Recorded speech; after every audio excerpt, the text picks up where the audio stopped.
Hello, welcome to the State of It. Today we're going to be speaking about the Unite the Kingdom March that happened last weekend in London. People have different thoughts on it, so Daniel decided to go down and see what it was all about. So I suppose the first couple of questions would be, how did you hear about it? Why did you decide to go? And where did it start?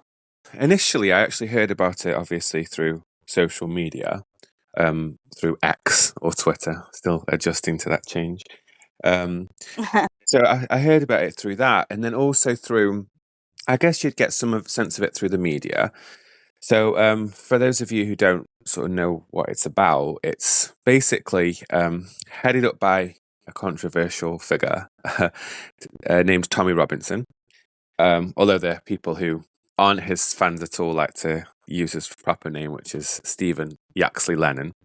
As I said, a controversial figure in many circles, who started it up in order to sort of push back, I guess, on a lot of the globalist things that are happening. But it was a few different avenues, really, and I think the purpose of it was to sort of bring everyone together, who's sort of had enough of how there's only seems to be one trajectory the country has, which is, all about globalized world, however you want to put it, and to just try to find that thing where patriotism's been demonized.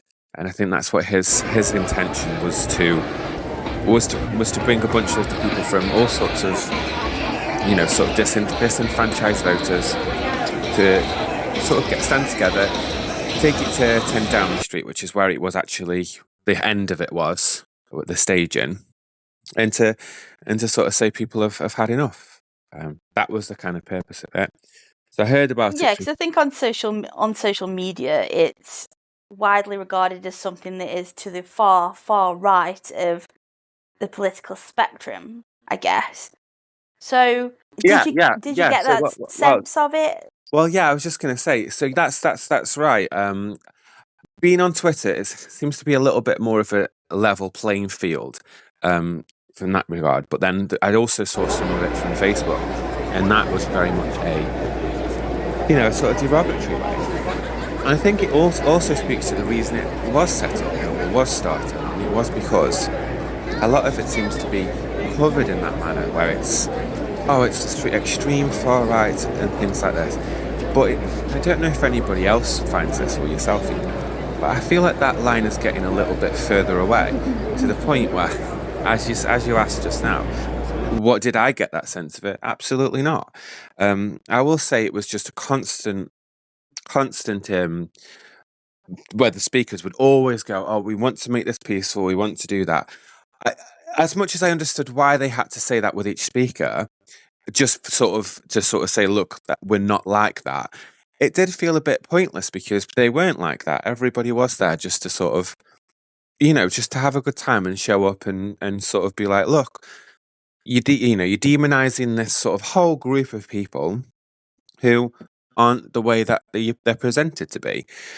So no, it absolutely didn't get the sense of some far right violent thing. There were certainly no altercations in the areas that I went to. Nor I think there might have been one sort of arrest. I don't think it was anything particularly related to the subject of the protest. You've got a large group of people in the centre of London, who obviously are upset about a lot of things, and quite rightfully so. And you get one incident of one circumstance. You compare that to lots of protests and riots and things like that of recent times, and that's incredible, really. Yeah, I think with these things, it's definitely important to go and experience it, because it's very easy to stand at the sidelines of all things, really, and say, "Oh, it's this way or it's that way." I'm a true believer that you have to go and experience it to really know what it's about and to really understand it. Yeah, So I'm that very was my chief motivator. Exactly that. I wanted to go and sort of really sort of get on the ground, see what something was about that I likely might not have gone to a year, 2 years ago. It wasn't even really. I didn't sort of go there with any of my own preconceptions or misgivings, because of the media have taught me one thing, despite the fact I did study journalism over 10 years ago. Even from recent times, is whatever's presented to you isn't quite what it seems when you see it for yourself. Yeah, exactly right. You have to, I think, to have an opinion on something, you have to be in it, really, or have at least experienced it. So you went down there. Like I say before, the preconception is that it's sort of towards the far right of the political scale. And another thing that keeps creeping up, or a buzzword, if you want to call it that, that's mentioned constantly around these kinds of things, especially when Tommy Robinson is concerned, is that it's racist.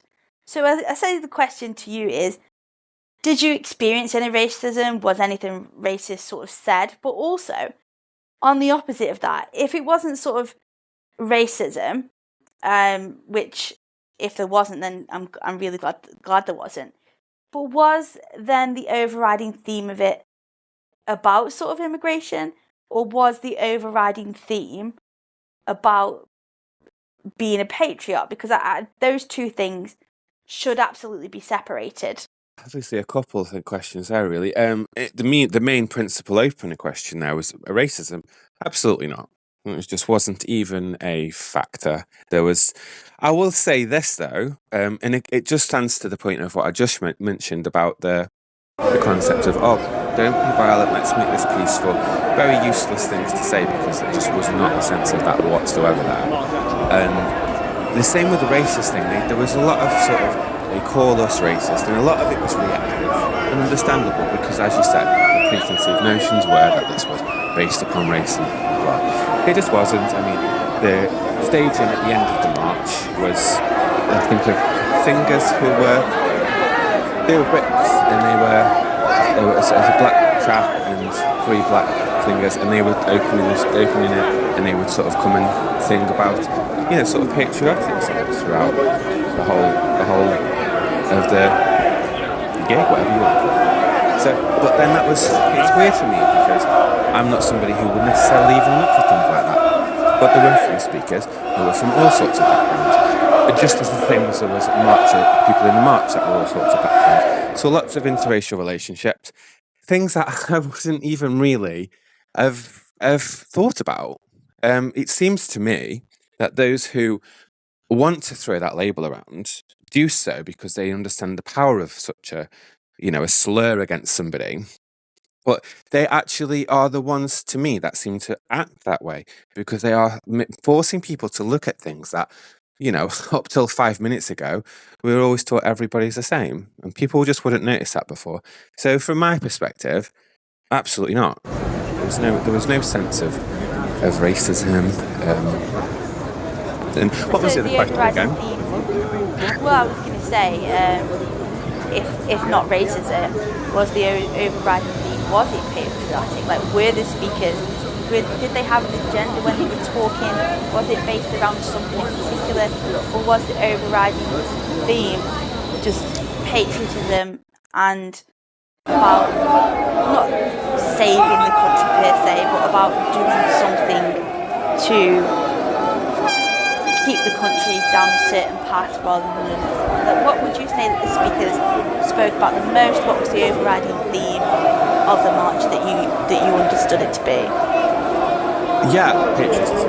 Totally. I mean, that, as simple as it sounds, it was patriotism. So, and it wasn't just England. There were lots of St. George's flags. I would say mostly, considering it's the capital of England and the UK. You'd expect such things, but there was lots of Union flags as well, Welsh flags, Irish flags, Scottish flags, plenty of those. Some Israeli flags too.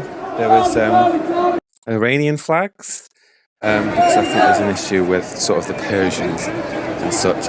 Actually, it was generally just a love-in for people who love England and the United Kingdom, and it was none of that with this colonisers, with this awful past, those kind of things. It was very much just ignorant of that, because a lot of that seems very agenda driven. So a lot of it from my life see and experienced, and I spoke to a few people I found, everyone just wanted their sort of country to stop being dragged through the mud, and it was just nothing but positives. Everything was, the weather was all right as well, which is quite surprising, really.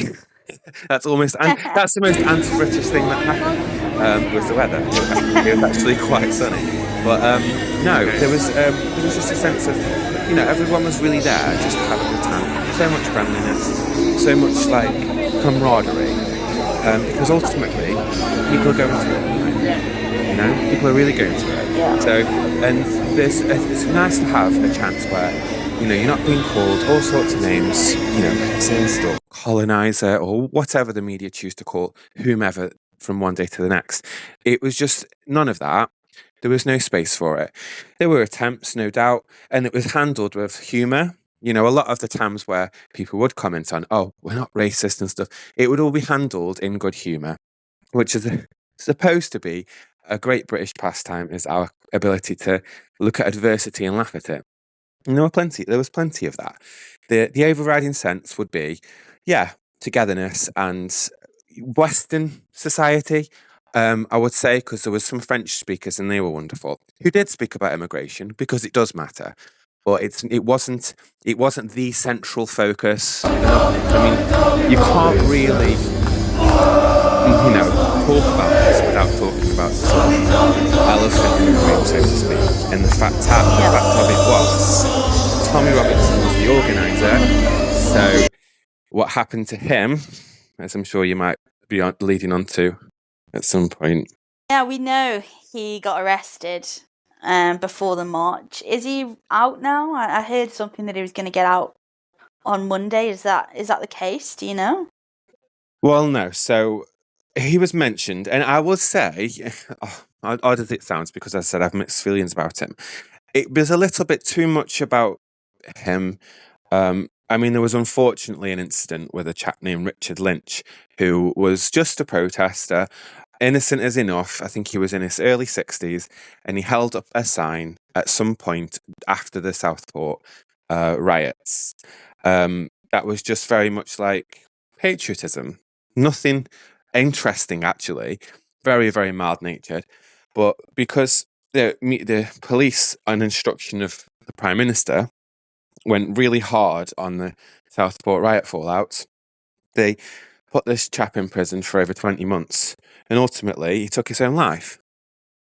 And that was because of this heavy-handed way of doing it. So he was very much mentioned a lot, and there was a lot of people there in, sort of mourning the loss of him, because there was no need for it. It was totally political. And as for Tommy Robinson, he was arrested before the march occurred, which is dubious in itself. And he was very much a central focus. Now, he was supposed to be released on Monday, but I do believe he's been sentenced, I think, to 18 months. And what is the official crime? I think it was it perverting the course of justice? One of those sorts of crimes, the ones where, he basically was supposed to not say something. I'll be very honest with you. The reason I can't describe it to you is because it's indescribable. It's almost very much a warped version of events. The intention was to put him in prison. They ignored a lot of his appeals. I very loosely followed it. The information's out there. I mean, possibly not in the media, but I'd recommend people do some search on X. Those who don't particularly like the guy, don't blame you, understand that. Those who actually do want to find out some information that does potentially challenge their preconceived opinions or opinions delivered by the media, you could probably find some things on X that would be of note, because there are people there who also don't support Tommy Robinson, but still report it as very much a miscarriage of justice and a use of the law and the legal process that is dubious, to say the least. But apparently sentenced to 18 months, and I think he's possibly been put into Belmarsh, which is one of the most, hardest of the prisons that we have in this country, where they put the really high level criminals, when technically it's a civil case, civil law, so to speak, because it's just a technicality. But they put him in there, which also has a lot of Islamists in it. How interesting is that?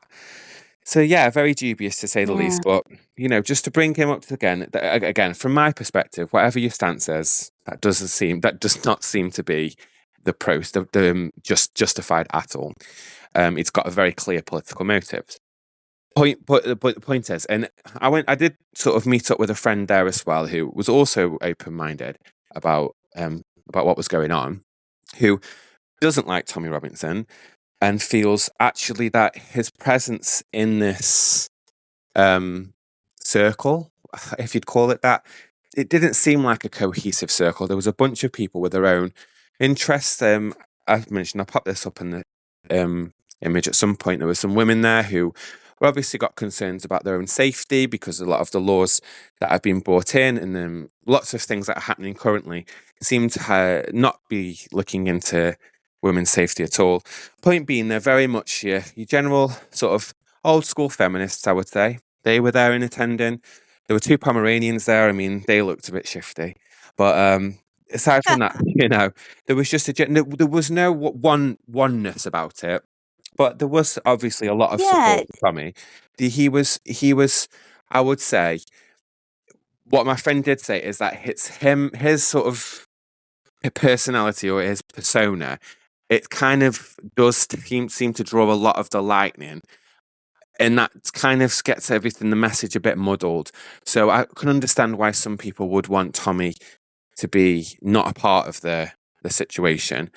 But isn't that to some degree giving the people who don't want him there what they want? It's a bit of a difficult one. But yeah, sorry, carry on. Well, yeah, I think the whole thing is sort of difficult one, and I'm glad you touched on that, because I was going to say, so Unite the Kingdom, I mean, that is a very sort of broad message anyway. So when you get people marching the capital for Palestine, you know exactly what that is just by the sound of it. So Unite the Kingdom in itself, it's like, well, how do you do that? Is the march full of people with ideas to do that? What's the situation? And obviously you just explained that there were various different people there for various different agendas, and it was kind of a little bit muddled and a little bit sort of open on the agenda side of things. So what I will ask you is, was there any point in the march? Do you think it achieved anything? Obviously, there might have been a political aim. If there was, it wasn't particularly obvious from the title, and there was different groups there with different agendas anyway. Did you see the point in it? I mean, this is an interesting question actually, because it sort of begs the question: what is the point of a protest? You know, I'd say the key principal point of a protest would be to, affect some sort of change. That's probably the main one. Now, there's obviously different ways to protest. You do all sorts, there's methods and things. I would say, in the current climate where we are at the moment, the concept of protest has become very strained. So you've got all those, for example, the Just Stop Oil protesters who are sitting in front of the M25 traffic, or splashing paint on on works of art. That, to me, that's not real protest. That's to get media images. Now, if the protest was to make the protesters who attended feel like they were part of something, then yes, I would say it served its purpose in that regard. Now, in terms of has it changed anything that the government are going to do, I will say, from my perspective, based on the fallout, based on how they sentenced Tommy Robinson, I think there is an element from my perspective of fear, because when it comes down to it, when you've got people in the positions of power who do tend to adopt the notion that patriots are bad, it's vilified. The patriotism are seen as nationalist, populist, all sorts of things. That's what they seem to call them. I would say that their reaction they have had a reaction. Again, to me, that's the name of a protest, is to get some sort of reaction, positive or negative. I would say it's been a negative reaction. I think the problem is, for the changes that there was a lot of mixed messages, there was, but for the changes that people seem to want, then I would say it probably isn't particularly an effective way to get those. Now, I wouldn't know exactly what that is. You would say voting could potentially do that, but a lot of people would say that voting, you just end up getting the same thing, which I can probably, I could probably agree to that to some extent. I think for the change that a lot of people wanted, it does feel somewhat like the country and the West in general has already gone quite far, quite fast down one path. And I don't think, unfortunately, a protest in London is going to do much to change that. No, I agree. And I think it's a strange title for a protest to a certain extent. Would you say it would have been better off with all these different groups and agendas having their own protest rather than all going together? I mean, all going together, you certainly get the numbers, probably more numbers that you would have individually, but it seems like a very strange message. And from what you've said about it, like you say, a little bit muddled. Everyone was there with different opinions, different agendas, different groups, etc., all under the banner of Unite the Kingdom, which again doesn't really give you any idea of what is supposed to happen. Obviously, you saw a lot of people speaking. Again, you've mentioned they all had different things to say, in essence. So, yeah, would you think it would be better off for the individual groups that were there to have their own individual marches? And on top of that, if it was something that was organised to give people a sense of community, to give people a sense of pride, would people not be better off with hosting something local? Could we have St. George's Day? And there's not really ever anything organised to celebrate St. George's Day. But if people want to feel patriotic and want to feel part of the community they're in, would it not be a better idea to have each community have a local St. George's Day party, St. George's Day parade, St. George's Day fete? So I tried to cover that. That was a lot. But yeah, no. So, well, I will say, in terms of individual groups, protests, etc., I think, unfortunately, it is, as you said, it is a numbers game. It's a numbers game. So what you'll find a lot of the time with the coverage that happens, there was a counter protest, by the way, which had a lot more trouble and a lot less interest because, that was the protest of the, of the establishment, of the people who would vilify those attending the protest, the Unite the Kingdom protest. But yeah, the numbers matter. So when it comes to anything that the media are in support of loosely, you can be in support of something without outright saying you support it, basically by giving it positive coverage.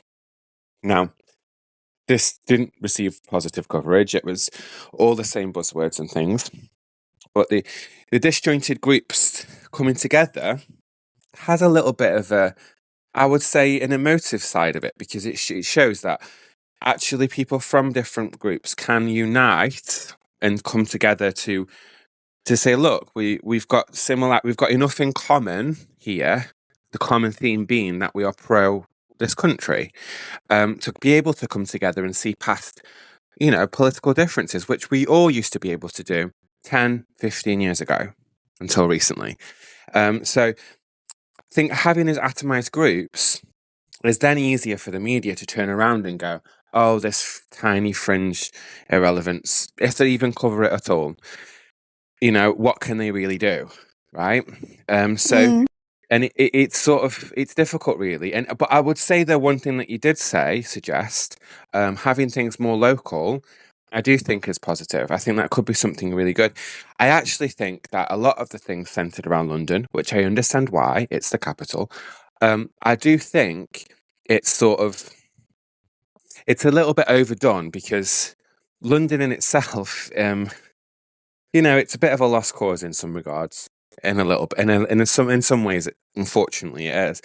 Now, Yeah. there's always been, even before that was the case, there's always been a sense that not all the whole country revolves around London. It does to some degree, but there's a disenfranchised north here that has those feelings, because there was plenty of people from everywhere, just to point out. You're starting to sound like Angela Rayner.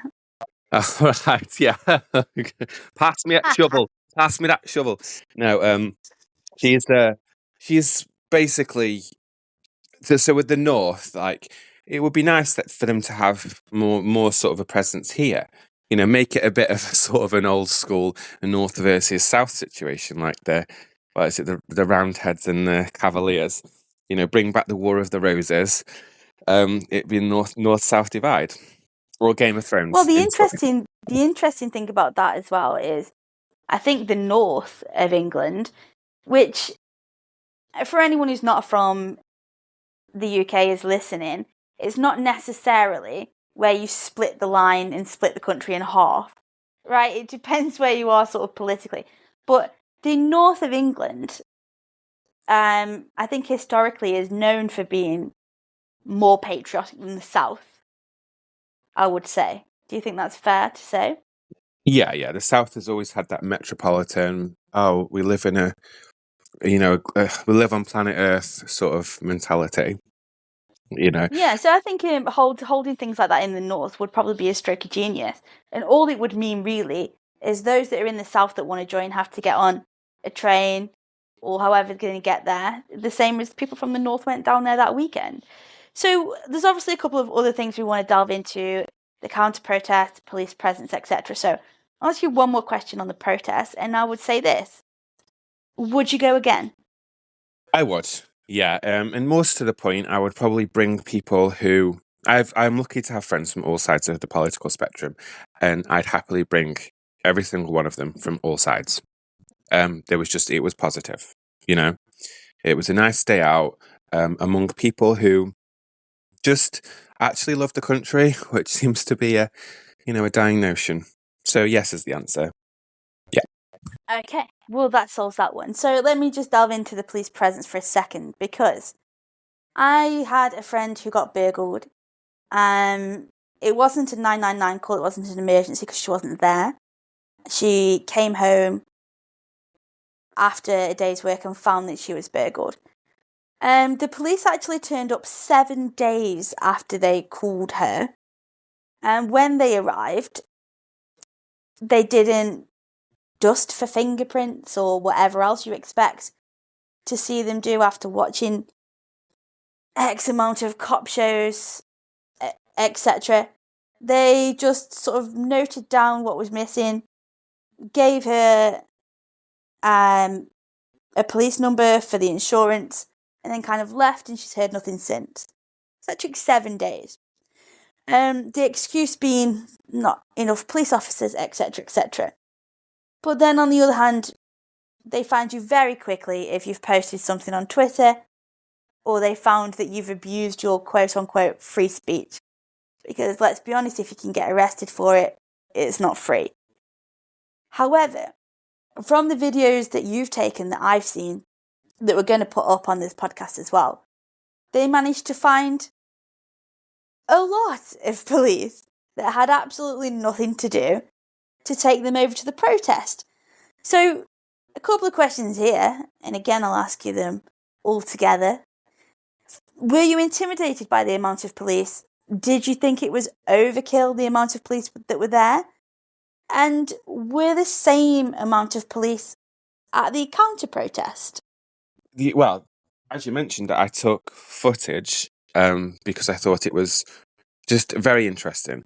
Now, for the march itself, it was, I would say, slightly overdone. The police were also in front of the march, pushing them forward. There was a point at around halfway, because it went from Victoria all the way to Westminster, which isn't actually too far, to be fair.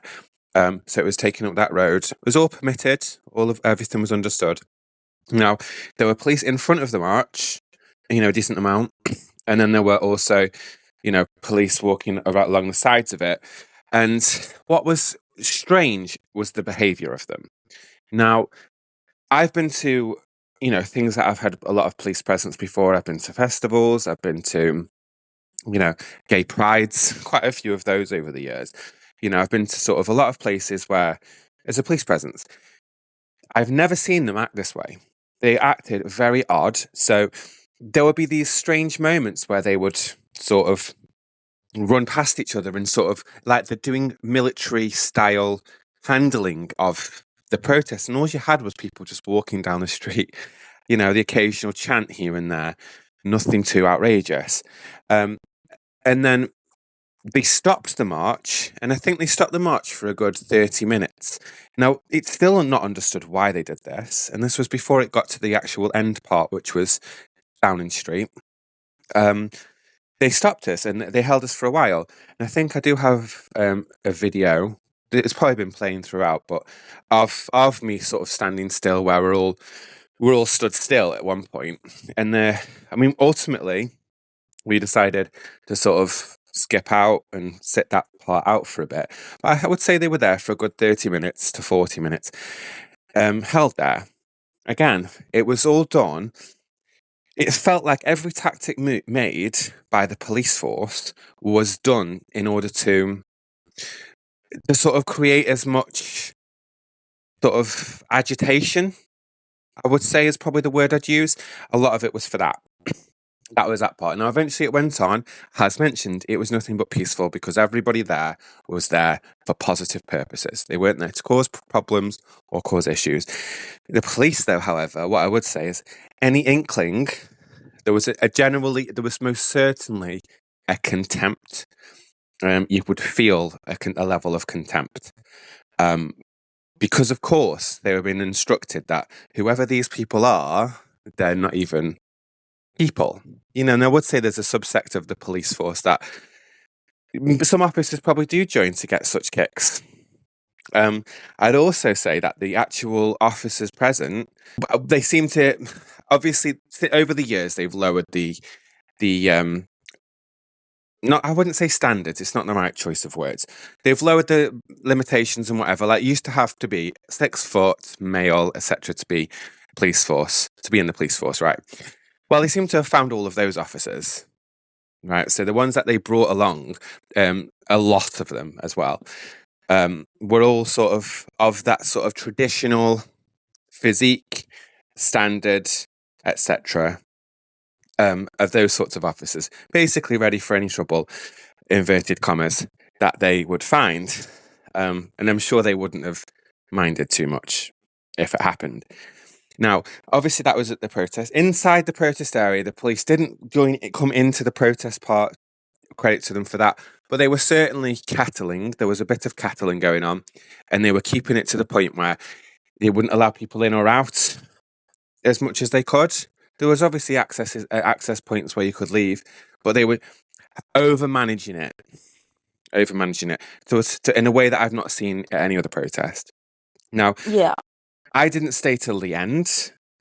What I did do is I skipped out and I had to go to a certain place that unfortunately was cordoned off. So I had to take a big walk around the area. And that's when I happened upon the video that I took, because I couldn't really believe it, to be honest with you. There was lined up, like, for as far as the eye can see, for as long as the road goes, riot vans. Right, lots and lots and lots and lots of riot vans. And this was probably a good distance from the march. Now, too many. Way too many. Way too many. It would have to have taken everybody in that march to have done something, which has been no sort of evidence that would happen. It wasn't even the point that.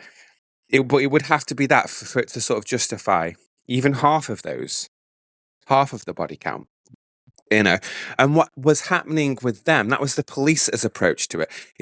It wasn't the protest or the point of the protest. The police chose to handle it this way. Now, while that's going on, bearing in mind, crime in the capital is constantly skyrocketing, all sorts of awful crimes. Now, what were they doing here at this gathering of just a general peaceful protest, which it was? What weren't they? What crime were they overlooking? So it was most certainly, I wouldn't say it felt completely intimidated, but I would understand why people would feel intimidated, because the way it was handled, it was certainly, they were treating the protesters like criminals by default. Yeah, that's the general sense of what I got it from what you said to me just now and what you were saying before. But yeah, in that regard, and you say you went early, did you see any of the counter protests, and what was the police presence, if you did happen to see it, at those counter-protests? Well, this is going to have to be somewhat anecdotal, unfortunately. As I didn't actually get to attend because I spent the majority of the time in this one. No doubt there would be a lot more entertaining footage. But from the counter-protests, no. The point being, no, there wouldn't be. The police presence wasn't even a fraction of the amount that showed up for the United Kingdom march. It wasn't even close. Now, the nature of the protesters there, counter-protesters, was animosity. So there was footage around, which you'll be able to find, of people from, sort of, I would say the middle of the media, not even traditionally right-wing, which up until recently wasn't seen as this villainous thing to be right-wing. It was just you're right-wing or you're left-wing. But sort of a centrist and right-wing journalists would cover these counter-protests, and there was a lot of animosity. And there was a footage of one chap who was a journalist who was telling the police, this guy's getting up in his face when he finds out that he's not. He didn't say he was for the other rally. He just said he wasn't there to be supporting theirs, the counter-protest. Yeah. And then was met with, aggression, because that's what they were like.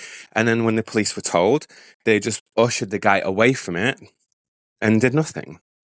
Now, had that have happened, the exact same scenario happened, which it wouldn't, because the people who attended the United Kingdom rally were just patriots who are not aggressive and know how to conduct themselves like adults. But had that have happened anyway, the police would have been absolutely all over whomever the perpetrators were, and then probably the extended circle around them.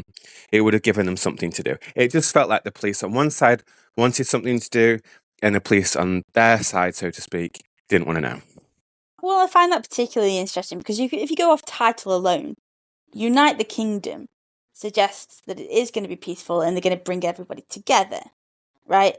So we know that the police, initially thought Tommy Robinson was going to be there, but obviously they arrested him and they all would have known that. But from their side of it, and this is the thing with police in politics, from their side of it, everyone at this march needed to be policed massively on uniting the kingdom. Obviously, there's a lot of nuance there and a lot of different groups, so there had to be some police presence. They felt like it needed to be an extreme police presence, whether that came from the police commissioner or from Sadiq Khan, Mayor of London, who said there needs to be a lot of police there. I don't know, but there was a lot of police there. So, but if you take the titles of it, like I say, and a counter-protest to uniting the kingdom would be to unite the kingdom. So, off the titles alone, you would think that there'd be more police at the other one. And it also goes back to what you said at the beginning of this podcast around protests of Just Stop Oil, things like that, who are actively violent. Throwing paint over works of art is an act of violence. And there's never really any police there because they assume it's going to be peaceful because they're on the left. And they assume that most people on the Unite the Kingdom march are on the right, therefore they are going to be violent. When history, if you look at it, shows the opposite, in fact. Yeah. So this is the thing, right? And this is an observation that you just sort of pointed to, and I would sort of like to say, it is a thing what I have left versus right thing, but they are the traditional terms, and they are still, mostly true. I would say it's extreme left versus everybody else, or globalists versus patriots. But yeah, the left versus right on that sort of paradigm. From what I'm seeing constantly, and certainly saw actively in the way this the whole situation was handled, is when the quote unquote right call themselves something. So unite the kingdom. That's exactly what they want to do. That's exactly what they're there for. That's exactly how they operate. United, all of those sorts of things. They act in that way. Now, what I've found from the sort of other side of things where they'll sort of, so a very prominent organization called Antifa, right? So anti-fascist. Now, the irony there, and this is what sort of speaks to what I'm about to speak to, is actually their behavior, the way they operate, how they want to silence people, censor people, all sorts of things like that, it very much is fascistic. So, so they behave like fascists. I mean, there was this one part in the protest. I might try and find this actually. If I don't, apologies. You should be able to search it for yourself, but I might be able to. Of a woman who's there with her child. And so she's there with a child, and she's like saying, "Oh, we just hate the Nazis and la la." And she looks all those sort of stereotypes that you'd associate with somebody who's saying what she's saying, calling people Nazis. Now, as I said before, the people there were not there under such extreme positions, but she's calling them Nazis. And the irony being that she's there with her child, who she's getting to say the most egregious thing, and she's saying, "I just want everyone to be in a loving world, la la la." Is that they don't act in the way of the things that they're saying they are. Now, the left would like to accuse others of that which they are, and also call themselves the opposite of that which they are. You know, so it's this duplicity from them that wasn't present with the rest of them. They seem to operate on two levels. So Yeah, absolutely. And I think what's sad about that, I've seen the video that you're referencing, and that woman probably doesn't have any conversations with anybody ever at all who disagrees with her on anything politically. And that's, I think, a really sad thing. I think it's also really sad to spew out these profanities and saying the most horrendous thing. One thing that said over and over again is Nazis. That's what they call them. Now, that's offensive in itself. But to have a child say that, does this child actually know what the Nazis were? Does he know what that means? But he's saying it for shock value. But what she knows is that if she gets her child to go around saying that, she's going to get a lot of attention for two reasons. One, because some people might think it's like, oh yeah, cool. And then secondly, because some people will be disgusted. But either way, it's going to get a lot of attention. And this boy, this child is being used as exactly that. Something to get attention for the mother, or that's the way that I see it. Because why else would you do that? For that boy who looked 7, 8, perhaps, to say something that he absolutely does not understand, there's no reason for him to be there whatsoever. And if you do go to these things and you do maybe hope that it'll be peaceful, but perhaps you expect that there might be some kind of scuffle, I don't know why you would want to take your children anyway. But then to get your children to say the most horrendous things, who doesn't understand what he's saying, who won't understand what he's saying until he's much, much, much older, in which case he's likely to have the political views of his parents. And by the way of her, he probably won't experience anyone on the other end of the political spectrum to him anyway. It just feels really, really out of order, with want of a better phrase. Well, the thing is, I mean, you said that child's not going to understand what a Nazi is. I don't even think she understands what a Nazi is. I think the problem is with these egregious terms that they use so casually, racist being another one, that they get used so much that they lose all sense of the power and the horror that they actually are supposed to represent. They become so watered down that you can call some lady who's like the couple who are carrying 2 Pomeranians around just to enjoy a nice day out with some people who love the country. You call them Nazis. It's all sort of been taken so far and stretched so much out of shape that people don't understand what they are. But it's totally egregious to have a child say those things. And this is a criticism that I will say I did have for the United Kingdom March, because it's important to obviously go there with an open mind, and the things that you don't like and you do, things that you do, represent all of it. And I was a young lad that they got as a speaker, because they had a lot of speakers all at once. It felt a little bit compact. but like maybe sort of slightly too much, overstuffed potentially. But he had a child there, 13, a young lad, and he was very well spoken. He was very articulate, and he was very sort of, good with the crowd, considering there was a lot of people that he was speaking to. Which you got some people who are naturally good at those things. Now, he was 13 years old, and his ultimate message at the end of it was to vote for UKIP. Now, if you don't know, they're a political party that had more prominence, I would say, 15 years ago, 10 years ago.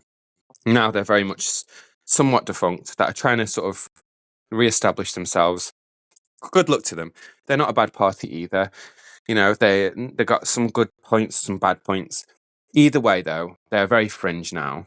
They lost their power when Farage left them, Nigel Farage being the leader of Reform, who's now elected.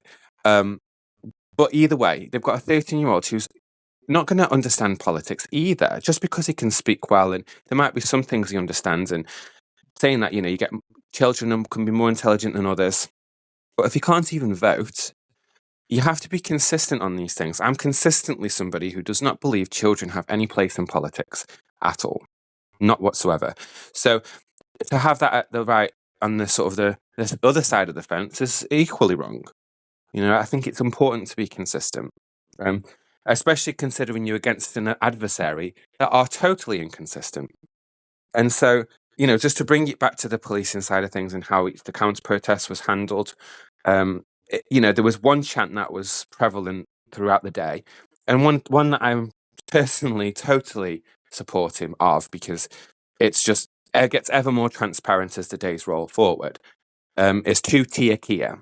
So Keir Starmer being you basically having the police political. So they're politically policing based upon what he wants them to do. So the laws and the punishments are given out arbitrarily based upon whims or views. And so the police force treat people differently based upon that, which totally flies in the face of what we were as a country before. Yeah, I agree with you. I agree with everything that you've just said in the last couple of minutes, especially about children not being in politics. Like you say, that boy's 13, he's not even old enough to vote, so I don't really think he should be up there telling people who to vote for when he himself can't cast it. The same on the other side of the fence with the anti-protest. I also agree with what you said about Tuti Akia. I don't think there should be police in politics. Yes, to some degree, police are involved in politics because whoever is in power at that time set the laws, which they have to follow. However, that has been massively overstepped. I think I agree with what you've just said. I think you can see that it's been overstepped, and I think it needs to stop, because rather than people trusting the police, I think it's going the exact opposite way. So that was you at the Unite the Kingdom march. I think we've covered a lot of bases. Was there anything at all that I've missed that you wanted to say about it, or any recap that you want to do for it? Well, no, like I say, I'm going to have some footage going on. We might do a little bit of a more sort of light-hearted take on it, because just basically mainly based on the media fallout, I guess, from it. But no, it was just a positive day out. It wasn't marred by the aggressive police thing. No matter, I would say to their detriment, that's not the right word, sorry, to their sort of, they didn't want it, much to their chagrin. There you go. They would have preferred, and certainly Keir Starmer, Sadiq Khan would have liked the sort of optics to have been one of violent mobs and etc. Which, funnily enough, a couple of days later and all of the preceding weeks before, you had that a lot with the sort of Palestine protests. They're very much of an aggressive nature, but don't seem to get much vilification from said parties. But yeah, I would attend again. It's probably not going to make the biggest change, but ultimately, it's better to at least try. Yep, agree with that. I would say to anybody who has an opinion on these protests, without going to one, I would say be safe, attend, and then make your own mind up. Yeah, perfect. All right, well, it's been a long one, but a necessary one, I think, and given a unique perspective from someone who's actually been at one of these marches. So thank you very much for listening. Thank you, folks, and take care, and we'll see you next time. And don't forget to like, comment, and subscribe.